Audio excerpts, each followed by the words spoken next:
আমার রান্নাঘরে আপনাদের স্বাগত জানাই। আজ আমি রান্না করছি লাউ শাকের চচ্চড়ি।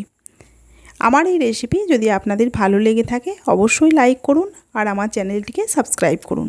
গ্যাস জেলে কড়াই বসিয়ে দিয়েছি, কড়াইয়ে দিয়ে দিচ্ছি সর্ষের তেল। তেলটা গরম হয়ে গেছে, ফোড়নের জন্য দিচ্ছি 2টো শুকনো লঙ্কা আর দিচ্ছি হাফ চামচ 5 ফোড়ন। ফোড়ন থেকে সুন্দর গন্ধ বেরিয়েছে, আমি দিয়ে দিচ্ছি কেটে রাখা আলু।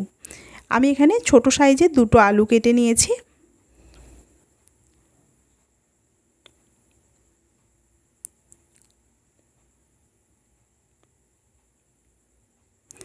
আলুটা লালচে কালার আসা পর্যন্ত কষিয়ে নিয়েছি। এখন দিয়ে দিচ্ছি কেটে রাখা ঝিঙে। আমি এখানে মাঝারি সাইজের একটা ঝিঙে লম্বা করে কেটে নিয়েছি আর দিয়ে দিচ্ছি কেটে রাখা লাউ শাকের ডাঁটা। লাউ শাকের ডাঁটা আর আলু বেশ কিছুক্ষণ কষিয়ে নেব। সব কিছু ভালোভাবে কষিয়ে নেওয়া হয়ে গেছে। দিয়ে দিলাম পরিমাণ মতো হলুদ, দিলাম পরিমাণ মতো নুন আর দিচ্ছি 1 চামচ সর্ষে, 1 চামচ পোস্ত আর 2টো কাঁচা লঙ্কা আমি বেটে নিয়েছিলাম। বাটা মশলাটা দিয়ে দিলাম।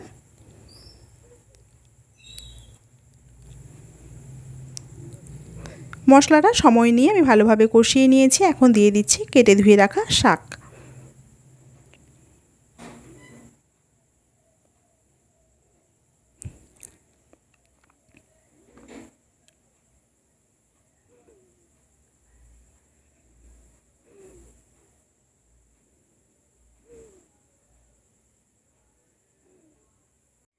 লাউ শাকটা নেড়ে মিশিয়ে দিয়েছি।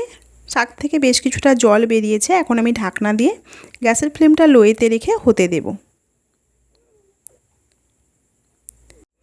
6-7 মিনিট মতো হয়ে গেছে, ঢাকনা খুলছি। মাঝে অবশ্যই আমি 2বার নেড়ে দিয়েছিলাম।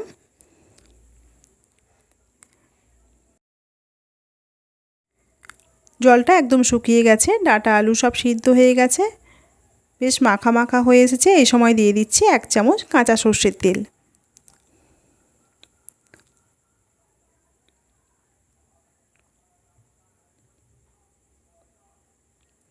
কাঁচা সর্ষের তেলটা মিশিয়ে দিয়ে আমি গ্যাসটা অফ করে দিচ্ছি।